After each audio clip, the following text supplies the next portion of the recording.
superhero films in 2024 have had a rough go of things, specifically on the Sony side of life. Like, you remember you kicked off the year with Madame Web. Her web connects all except for to the box office, how that thing absolutely cratered. And at the end of the year, remember, because according to Sony, because people are going to watch or want to watch Craven time and time again, and that comes out in a couple months' time. But right now you have Venom: The Last Dance, which was always going to be set up because for whatever reason there are people that are out there, and apparently the same people that went and seen Avatar a bunch of times at the theater, have made this little micro franchise within an even smaller micro franchise with the Sony Spider-Verse. This trilogy has made way too much money, especially for the quality of films that they have put up there. Now, they're not traditionally bad like other Marvel films, okay? They aren't written by intersectional weirdos with a bunch of the message festoon over the top.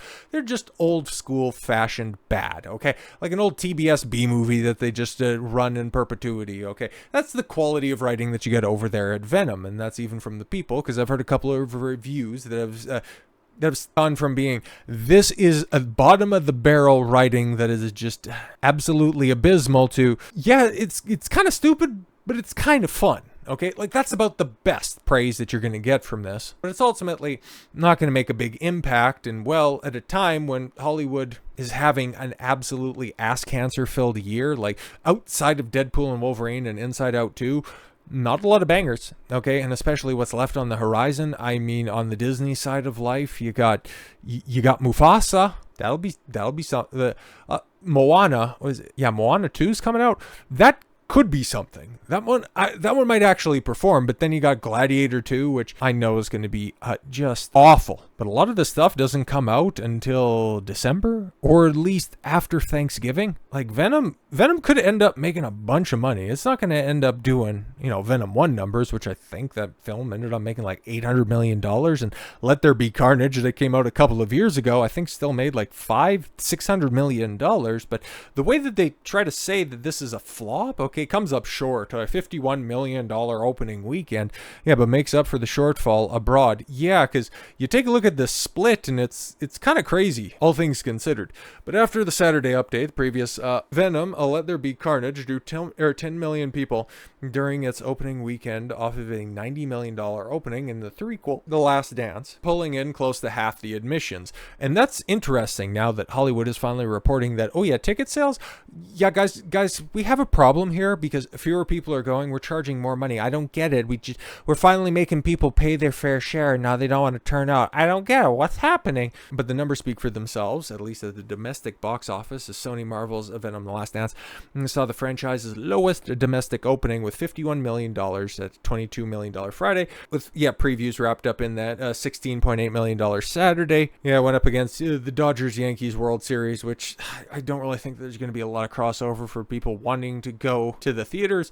It'll just be interesting to see, what the legs of this is ultimately going to be. Okay, however, the Dodgers and the Yankees are only partially to blame when it comes to Venom: The Last Dance's lackluster grosses, as the threequel was fully rejected by stateside fanboys. Yeah, it's not like you're reviewing exceptionally well. In fact, that would imply that there are people that are sticking up for this. Like I said, the best appraisal that I've got, it was actually Critical Drinker's review. Shout out to him. He was like, yeah, it's fine. It's not good, but it's fine. I think, like, what's the title of his review? It's a movie of all time. And one of the first lines was, not much to take away from this, but it was better than I expected. So yeah, you expected a 2, but you got a 3. Okay, cool. Venom 3's start is $14 million less than the $65 million projected opening, and it's $39 million less than previous installment, the franchise domestic record opening. Venom movies were never made to speak to the top of anyone's intelligence. Oh, that's a interesting appraisal. Their deadline. Oh, that's Anora. Okay, speaking of the stripper with the heart of gold, what are we talking about here, bro? Like, this took a really weird shift.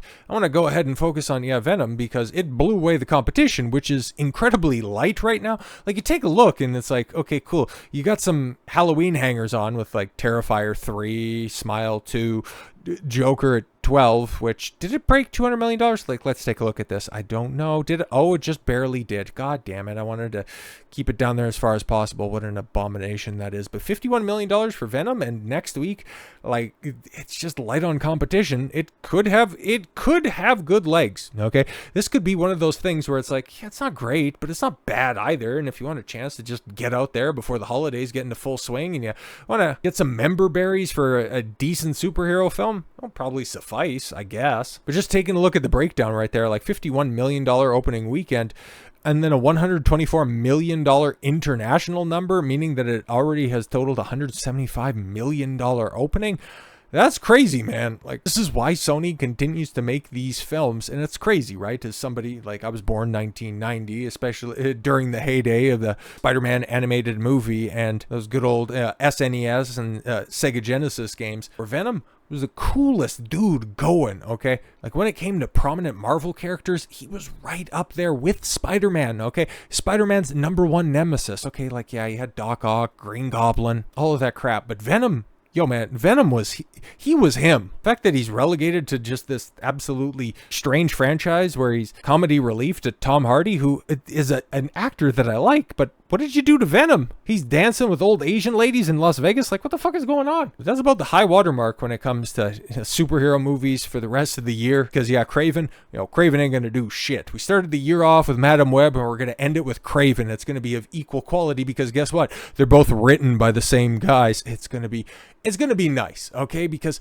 last year, oh my God, we had the Marvel stuff go down, and that was a very busy time. And honestly, like right now, I'm going to level with you guys. I've been running ragged since February of 2023. No word of a lie. When the Eliza Blue stuff kicked off, like 2023 was a huge year. I wouldn't trade it for the world. It was a fantastic year, but since then I've just been, oh my God, I've been running pedal to the metal, and I thought that, you know what, hey, maybe for Christmas next year, okay? I'm sorry, for Christmas that year, I'll be able to catch up and all that stuff, and it'll be great. I'll have all my decorations up. It'll be wonderful. It'll be fantastic. I'll have the best decorations. I'll be able to enjoy my favorite time of the year. That just simply wasn't the case that time around. And well, hopefully, you know, especially it'll just be laughable, right? Like, you might get a couple of good snippets. You might get a few meltdowns off of the back of how bad Craven ultimately does.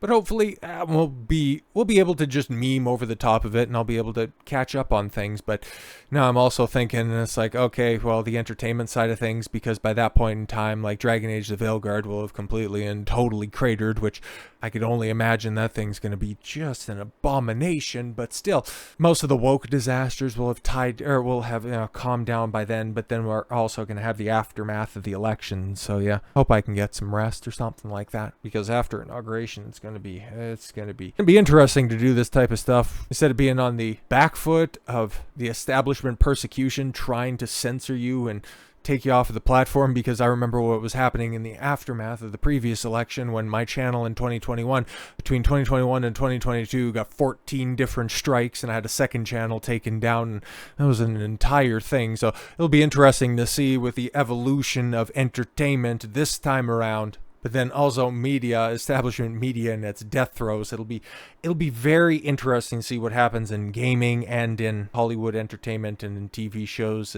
if they either double down or try to make a more palatable presentation for the wider, much more reasonable audience. But for right now, we're seeing at least a little bit of a pivot, or at least some clarification when it comes to Marvel proper, not Sony's little crippled Marvel Spooderverse. Okay, new rumor explains why Blade movie, yes, was removed from Marvel Studios' release calendar. Because yeah, now there's going to be some cope out there saying that, oh no, don't worry, bro, the Blade movie is definitely still going to happen. It's not going to be repurposed into being an old man Blade movie. Don't worry about that. We still love Mahershala Ali. It's great. We could definitely make a vampire hunter movie. We're not trying to overcomplicate it by sticking a whole bunch of women in it and Blade passing the mantle of Blade off to his daughter. Don't worry, it's going to be totally different. But a new rumor claims to explain why Marvel Studios chose to remove its Blade film from its release calendar. Variety's Adam B. Very and Rebecca Rubin reported earlier this week that the film, which was scheduled to be released November 7th, 2025, had been removed from Disney's release schedule. Their reports speculated the reason for the film was removed from the calendar was due due to the inner turmoil the film has faced from having numerous writers, including Michael Green, Stacey Ozzy Kofur, Michael Starbury, Bo DeMeo, Nick Palazzo, and more recently Eric Pearson's draft scripts. Not only did the film seemingly face scripting issues, but it saw the original director Basim Tariq exit the film. In June, Tariq's replacement, Yann Damage, also left the project.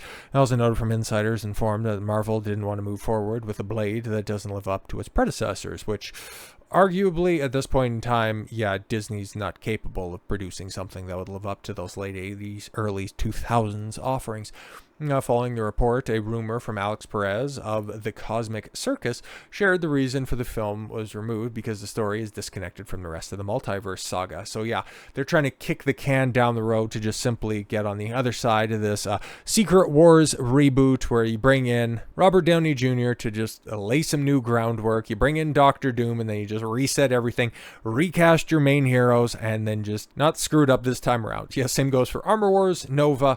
It's not that they're getting made, they're getting pushed to make room for multiversal story. So, yeah, they're fast tracking all of the stuff. They're fast tracking the stuff with the recovering white American male. What? Oh my God, RDJ, man. Like, there's something crazy. Okay, apparently when you go vegan, you lose all common sense. Now, it's interesting because when this ended up making the rounds last week, RDJ was asked about Elon Musk in some form or fashion, the real life Iron Man, and how would Tony Stark approach Elon Musk? And some people were saying, that Robert Downey Jr. slams Elon Musk.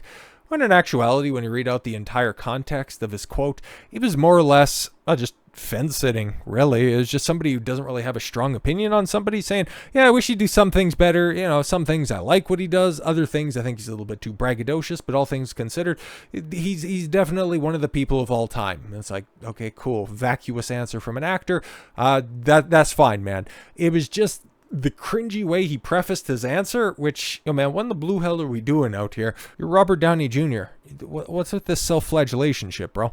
Robert Downey Jr. described himself as a recovering white American male when he was asked about his thoughts on Elon Musk while promoting his Broadway play McNeil. Oh, great.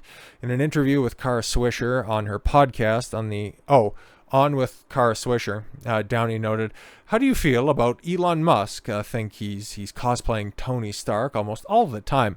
And I'll hold back on the ketamine a little bit, that kind of thing. Downey responded, I've only met him a few times as an almost 60-year-old recovering white American male. Wait, what?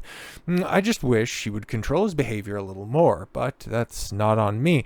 I know the idea of it's all okay because we've got to get to Mars doesn't really hold water with me, but again, you have to look at all he's done that demonstrates why he's so valuable. And again, nowadays, separating the individual from the behavior is a tough thing to do because hell is other people, and that has been hijacked in this information age to divide us rather than allow for a discourse, debate, and dialogue. Yeah, kind of a fence-sitting answer, except for the whole 60-year-old recovering white American male. I mean, okay, interesting way that you want to phrase that. And I can, if this was all prefaced under the idea that you're talking about somebody and your interviewer is trying to say that he's got a drug addiction or something like that, like he's, hopped up on K pills or escaping reality, not with boosters, but through a K-hole. It's like, I can understand, somebody who is very, very outspoken and forthright with his own recovery after living the life that he did in the late 90s and doing a prison stint in the early 2000s. I can understand why he'd want to have, in the context of being a recovering American male, why you gotta throw in the white part? That shit's weird, bro. But like we've been saying this week as well, okay, when it comes to endorsements, when it comes to political rhetoric from in Hollywood actors, okay, endorsements don't mean shit. And I'm also talking about the Elon Musk endorsement. Yeah, it'd be cool if he's part of Trump's cabinet in some form or fashion, if that Office of Government Waste, if he's going to be policing government oversight to make it more streamlined, okay, that's cool. He'd definitely be the guy for the job. It's just when it comes to political rhetoric or seeking insightful commentary from actors, I've never been somebody to advocate that those are the real thought leaders that are out there. I can respect RDJ for what he has done on screen. I like the Sherlock movies and, of course, Iron Man, Iron Man 2008, the original, the only Iron Man film. I think 2 is pretty ass and 3 made me stop watching new movies, full stop. I hate that film. I hate it so much. But he's an exceptionally talented actor.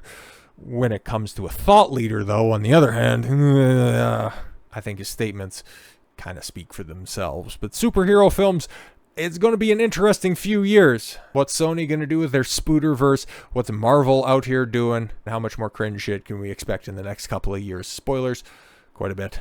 So with all that said, thank you all very much for the gift of your time. I've been Don Constantine. I want you to follow your gut and get after it. Take care, everyone.